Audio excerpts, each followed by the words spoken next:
You're listening to the Lead On podcast, where we discuss experiences in the armed forces while exploring lessons from military leaders. Hello, everyone. Welcome to another edition of Lead On, Lessons from Military Leaders. I'm David Deary with the Enlisted Leadership Foundation.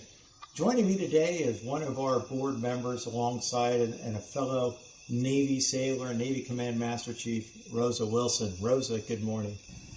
Good morning, David. How are you today? I'm good. Thank you. Thank you so much for a few minutes of your time. Thank you for your service. And thank you for what you continue to do serving the military community, which we'll talk about that in a few minutes. You know, when we start any of these podcasts, I like to just kind of come out the block and just ask what they call an icebreaker question. But I always find it intriguing that in all of our years, whether it's 30 years like you and I did, or 4 years, which to some people, 4 years is all of our years, we're given leadership advice, and sometimes we don't get the best leadership advice. Has there ever been a time that you got some really horrible leadership advice with somebody that you can share? I hate using the word horrible, but I think thinking back, I would say that I was going through something, or something happened, and my advice from one of the leaders were stay strong. I didn't like that part. I think that's a horrible thing to say sometimes for advice. I would prefer just keep going advice than stay strong. We all experience emotion, and emotion does drive some of our actions. However, I would have preferred, hey, keep your head up and keep going. You know, I think that's great. And, words mean things, right? And when somebody says stay strong, that can be interpreted, well, okay, I'm just going to stand here and be strong.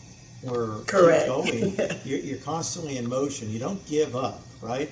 Whether they say, right, got that wall in front of you, dig under it, try climb over it, or go right through it. But keep absolutely going, whatever you do. That's yes. great. So, Rosa, many people may not know this, but early in your Command Master Chief career, you were awarded the Joy Bright Leadership Award. So, in the context of staying strong, what did you do? How were you set apart from others to receive this award? To be honest with you, David, it caught me off guard. I was Command Master Chief in Sigonella when I got the phone call. Actually, I didn't get the phone call. My admin officer and CO got the phone call. And so my CO invited me over to his house for dinner. And I went over there and we sat down, we were just talking, and he's like, you're a great leader. For the first time meeting you, from everybody that's on the base, because I was a base lead, CMC, so we had all different commands there. And he was saying, when I do my monthly CO meetings, everybody praise you, give you a high compliment, say that you would go out of your way. And I'm like, why is he telling me this at dinner? He could have told me this in his office. So I just went along. I said, thank you, sir, and thank you for having me for dinner. And he said, you ever heard of a joy, something? And I'm like, joy? Where did I hear the word joy from? And then I told him, I said, oh, Captain Joy Award. And he's like, yes. He said, well, congratulations. So I was like, congratulations, sir, on, did I get the answer correct? Or congratulations on that I am a recipient of this reward? He said, both. So who was a senior chief at the time, Dee Allen, she worked for the McPine office up there. And somehow my name got submitted. And who did the submitting? I'm not sure. It could have been my CO, my admin officer. But I received a phone call. It caught me completely off guard because I was not thinking about it. And I should have knew something was up when he invited me to dinner. And then he started talking about the Joy Leadership Award. I'm like, shouldn't we be talking about football? Because I know he was a Philadelphia fan. And, of course, I was a New England Patriot fan. But yeah, so I was really, really appreciated, very humble, and honored to receive that award. I ended up flying back to D.C. and I was recognized there in front of all my peers and other sailors and officers. So that was a highlight of best way to catch me off guard. They did a good job of that, surprised me. Yeah, that's fantastic. And, I've known you for a lot of years as a humble leader. So I think that your reaction exemplifies the humble leader that you are, that I know that you are, and so many others that know that you are. Thank you. You're welcome. So have you always been a humble person, a humble leader, like going back to when you joined the Navy? What was it that drove you to join the military in the first place? Well, the military was not the first choice. When I was young, I was trying to figure out what, when you're in a younger grade, elementary school type of thing, you always get that question asked, what do you want to be when you grow up? And I always said I wanted to be like Christ, which is my faith, Christianity. And I said I want to serve people, and I want to make, do what I can to help people. If there's a job title for that, then that's the job I want. As I grew older, I was looking at law enforcement, to be honest. And then before I know it was time for me to graduate, and I had received a track scholarship to go to University of South Carolina.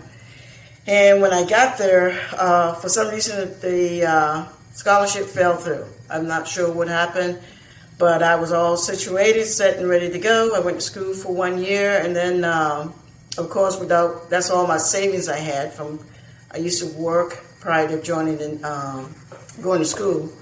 And I had used up all my savings for the first year of school. So I ended up getting a job, and I got this job, and then my grades were starting to decline. And I was like, man, this is too much hard work to receive the grade I was getting. So this one lady who took me in, she had like this house where she rent rooms out. And she tried to really, really convince me to stay. And again, she said, things would keep going, just keep going, keep going. And I told her, I said, well, I'm going to join the Marine Corps. And I went to Beaufort, South Carolina, sat down, talked to a recruiter there, got everything situated, took the ASVAB test scores, go higher than what they expected. At that time, I think for females, you only had to do 55. I scored well higher than that. And then the day before I had to come back for one more either question or signature or whatever, and I came back, the guy that recruited me wasn't there. So I panicked because I had dropped out of school. And I already gave out my place where I was staying at. And it's like, I can't go back home. I can't go back home because that would be going backwards. So, of course, who's standing there in the summer whites? Was the Navy recruiter. So, and my focus at the time, I wasn't real educated on the different programs that the Navy had. So I was just like, look, I need to be able to go to school because I have to finish what I started. And they was like, oh, yeah, you can go to school. And they were like, okay, so you can come in as a fireman, which my initial request was to come in as a fireman. I was like, okay. And then it went from there. But the humbleness came when I got to my first command. I ended up in aviation, not surface. So, things weren't going as scheduled or as planned. So, you have to make the best for what you have, You didn't get a full, I don't play poker, but you didn't get a full, house, I think, a full hand. You just have to play the hand you got. So I got to my first command, and the XO and the CMC, I don't know what it was. They saw me, and it was like, no way. We got to get you designated Airman Wilson. We've heard great things about you. I ended up going to the line division, which was a nightmare in itself. But the humbleness about that was the fact that I remained confident. I remained poised, patient, and all the distraction that I had, it didn't cause me to stop going. You asked me earlier about a bad leadership decision, about stay strong. I just kept going, and it got me Master Chief within 14 years. So, wow. And then from there I went Command Master Chief. So, yeah, that's for those listening that may not understand or have a military background, to start as an E1 and make it up to E9, which is as high as you can go.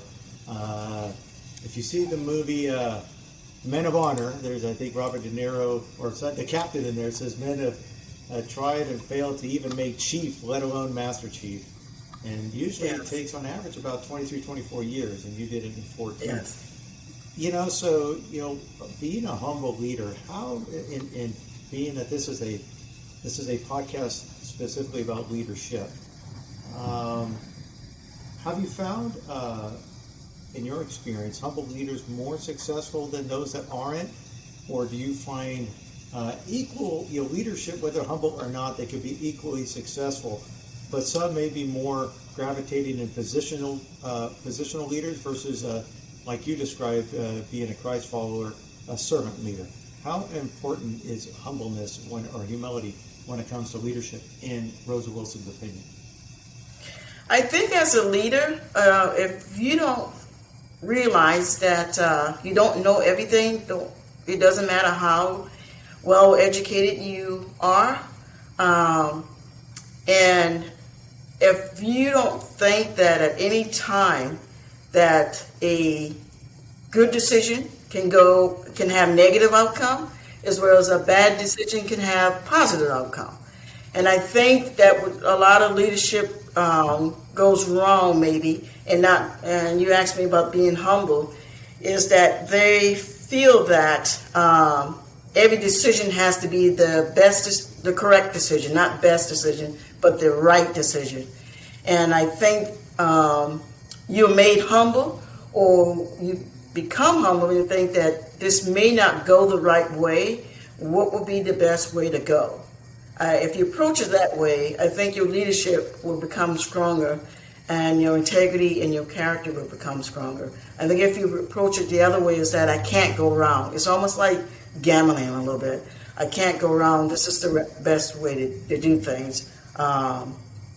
Or this is the right way to do things. I'm sorry, not best, so much the right thing to do. And it could go that way. I prefer a balanced leader that is humble and strong at the same time. It's okay to be that. As long as you realize that at some point in your leadership career or growth, that you either be made humble or you approach it in a humble way. Well, and humility also, when you're talking about making decisions, sometimes you will make the wrong decision, and you will Absolutely. make the wrong decision that has the wrong outcomes. And so it takes a lot of humility to, I missed that one, and learn from those mistakes. Conversely, mm-hmm. I could remember when I was a first-class petty officer on board the USS Coronado. We got this new ensign, and the first thing he did as our division officer came and sat by every one of us in our respective positions in Radio Central, not to learn how to do our job, but to understand our job. His thing was, I need to know what you do if I'm going to advocate for you and be able to provide the best leadership that I can to you. And I had I'd been in the Navy, 8 or 10 years by that time. I've never had a senior enlisted leader, let alone a young junior officer, approach us and do something like that. So I've seen humility modeled myself, and as you described it. Conversely, I've also seen those that refuse to be humble, refuse to admit mistakes, and only blame the mistakes on others. Because clearly I could never make a bad mistake. If executed correctly, the outcome would have been as I expected. Right? Correct. So how did you ever, being a humble leader yourself and making Master Chief at 14 years? That's more than it's about one promotion every 18 months. How did you keep from being put on a pedestal? I'm sure you were put on a pedestal at work, but how did you not let that get to your head? Because I remember when I was a child, when I was asked what did I want to do when I grow up, and that was to help people. I wanted to be like Christ. I wanted to be a servant. I wanted to serve and help people as much as I possibly can, because helping people and being in the military, you meet people from all walks of life. So it just, to me, it was more interesting, it was more challenging, and it just helped me grow as a person, and it fell right into my faith, which is Christianity, and it kept me stable. It kept me insane, kept me sane. It kept me focused, and I just never care about anything else other than what was put in front of me, and what I had to do. Not everything worked as planned, but I think the more I got promoted, there was a misunderstanding of my role. I didn't really know my role was, but I had to rely on my focus of why, what I wanted to be, which was to serve and help people. And because that foundation was already built and instilled in me, I think that's why it kept me to stay focused, and a lot of stuff didn't get to me as much as I saw it got to a lot of other people. Yeah, it may not have worked according to your plan, but it does work according to God's plan. And, Absolutely. When we remain humble, the Bible does speak to allowing others to praise us. We don't need to praise ourselves. And to your point, put your head down and just stay strong. Or not stay strong, but move on, right? Keep pressing on. So being a servant, a servant leader, somebody who wants to serve, wants to give back, clearly you did that throughout your 30-year Navy career. Share with us how you continue to give back today.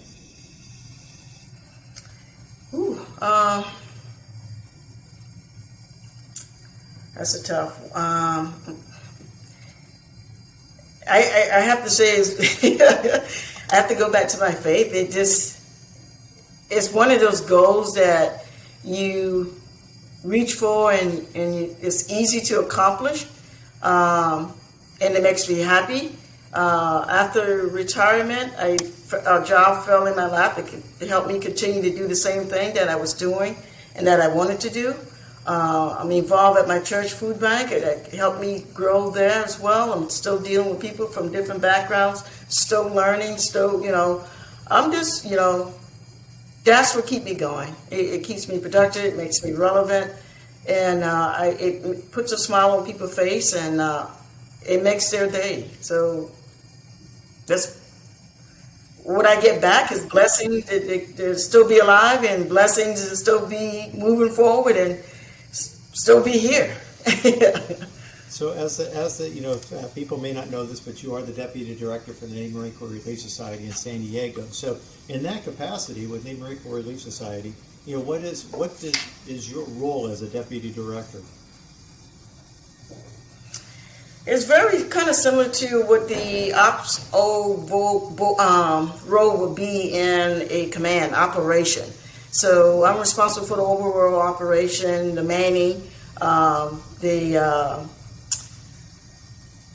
the facility itself, the information system, the family readiness as well, and actually a little bit of human relations, just making sure that we find the right volunteer and the right employee that has the same mission goal as serving people and serving the military communities.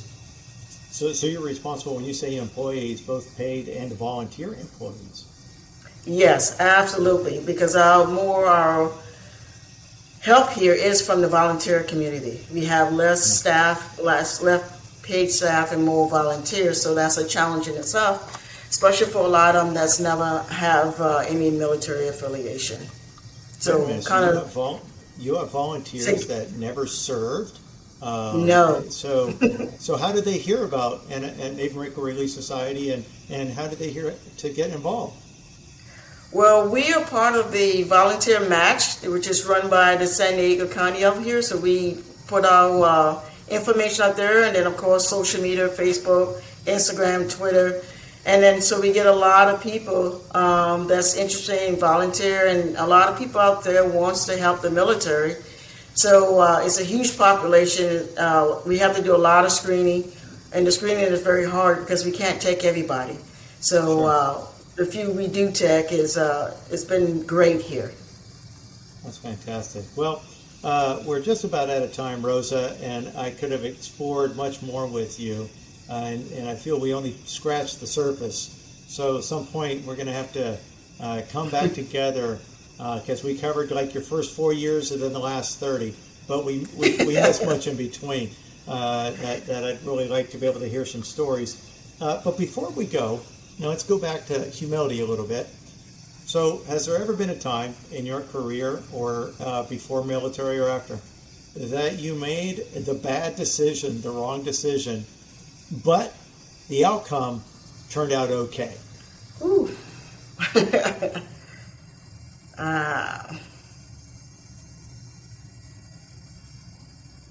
I would say when I was at RDC in Great Lakes, I actually volunteered. They was looking for volunteer RDCs to go there because they was merging the training commands from Orlando, Florida, and San Diego to Great Lakes. And I made that decision to go there, and I was very junior. I think I spoke about misunderstanding your role earlier, but I became an RDC there.